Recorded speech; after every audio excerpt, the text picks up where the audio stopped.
I want to make a new jig for making panel glue ups out of short bits of wood. The method I've been using is great for gluing up long strips of wood, but little bits fall through the gaps in between the clamps. I'm imagining two large Platens that work a bit like a sandwich press to hold the panels flat, and clamps to squash the strips together while the glue dries. So, the first step is to make the Platens. I won't go into too much detail because I have shown this process plenty of times before. But on this occasion, I'm using these pallet stretchers marked with ES, indicating that they're from Spain. I was told when I picked the pallets up that they were made from white pine, but Spanish pallets are typically made from maritime pine or Pinus pinista. But regardless, whatever these things are made of, they are tough as nails. Typically, I leave the all-purpose blade that came with the table saw installed, unless I need to do something a bit different, and this is one of those times.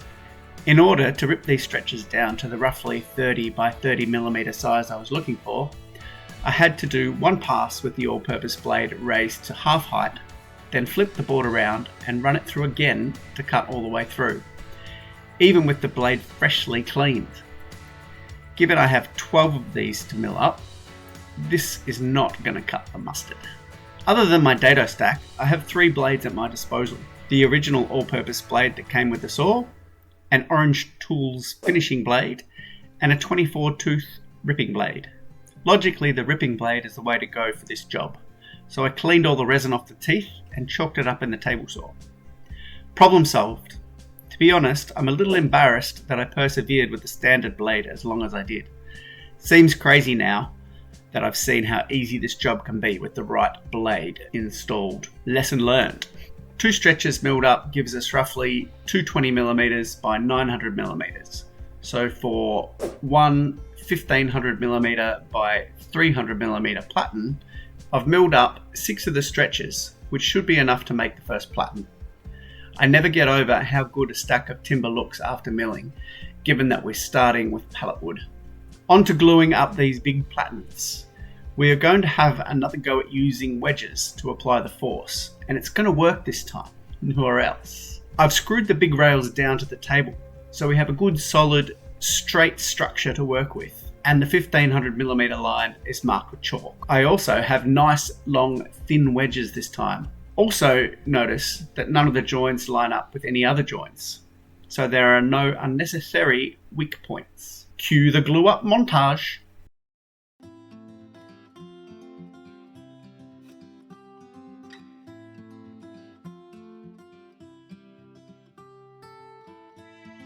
Another glue up in the bag.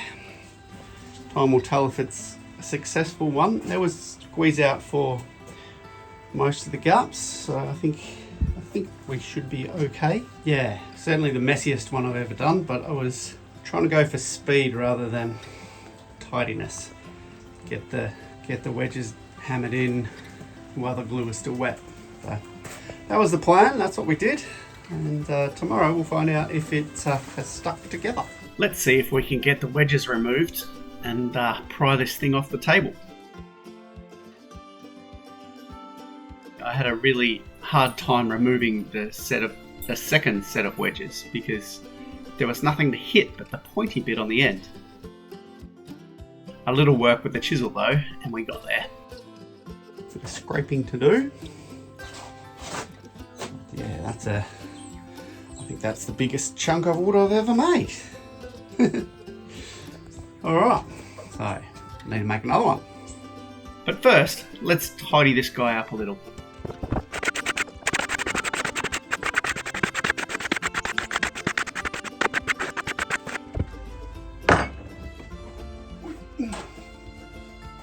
This is the second panel ready for glue up. I just thought I'd show you a couple of changes that I made. First up, I've taken a bit more time with the layout, so I've individually numbered all of these guys so that I don't have to really think about where the joins are, and they'll be staggered. Second, I've put a little end piece on here. I've also trimmed them all up so that the length is about right.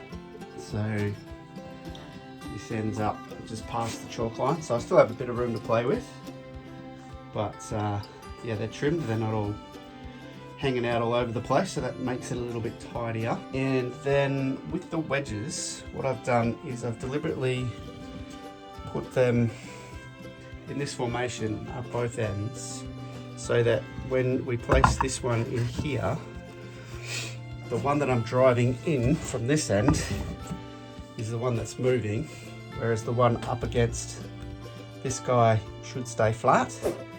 I'm not sure whether that will make any difference at all, but it seems like it might be a good idea. So I've done that at both ends.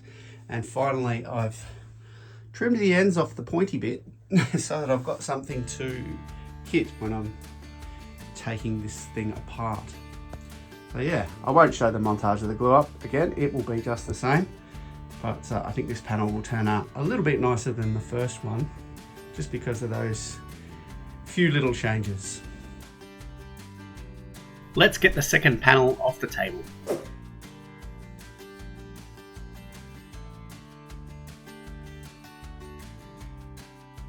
Inspector Pod, helpful as always. He would like everyone to know that he charges me minimal rent for this workshop. Just the odd pat really is all he requires. Maybe a few more than just the odd one. I didn't need to use my new improved wedges with the flat ends for easy removal on this occasion, because I just took out all the screws and removed the big rails. The panel was stuck to the table good, but with a bit of whacking I got it loose. Panel 2 out of clamps and looking good. Let's trim them to length on the miter saw. Check out the smoke. I think I'm burning through these panels rather than cutting through them. Oh dear. Don't really like changing the blade on this thing, it's annoying and fiddly, but yeah. After that first cut, I don't know if it shows up on camera, but it's just basically hacked through that. Put the good blade in for the second one.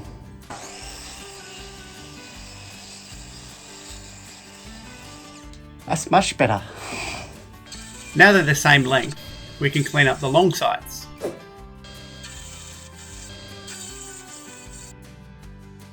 Bit of workshop reorientation so I can put these long guys through the planer. The first one went through fine, but the second one got jammed up. I think the old dust collector got clogged up on that last one. Let's check this out. I really need a cyclone, I think. I need to set up a system where this goes into a cyclone rather than straight into the impellers, because it does get blocked up.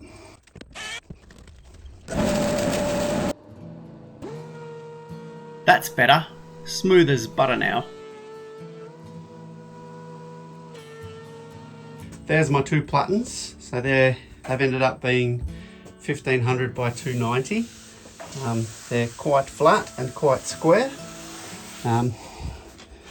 The way they'll be used, they don't need to be perfect, because the panels that we make using these Platens will then be milled flat and square after they've been glued up. So these guys being quite flat and quite square, good enough. Next step, let's put some Cauls on them.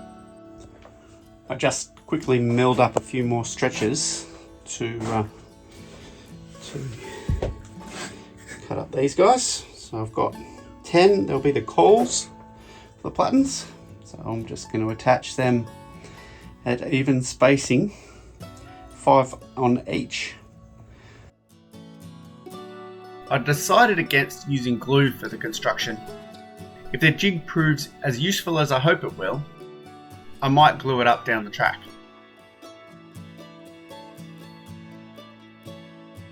Really starting to come together now. So basically I've just put the Cauls on there, give it a bit more stability across this way. I'm going to put a border, a lip around one of them, so that when I'm making panels I can push panels up against one edge and the back, and then squash the other one down on top.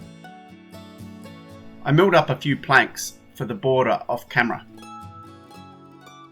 Same old process: sand, plane, joint, rip.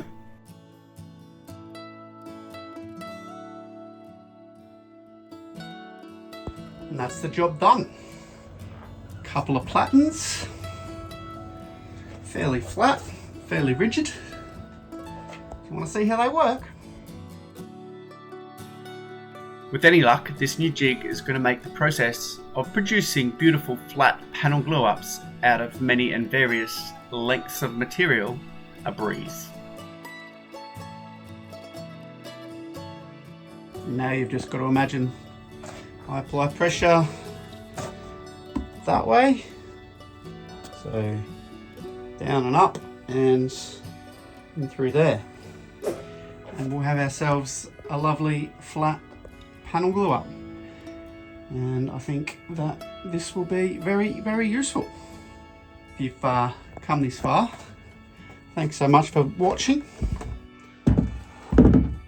If you like the video, please give us a thumbs up. Think about subscribing. You can imagine just from this layout some of the nice things that we're going to create. Very exciting. All right, thanks guys, until next time.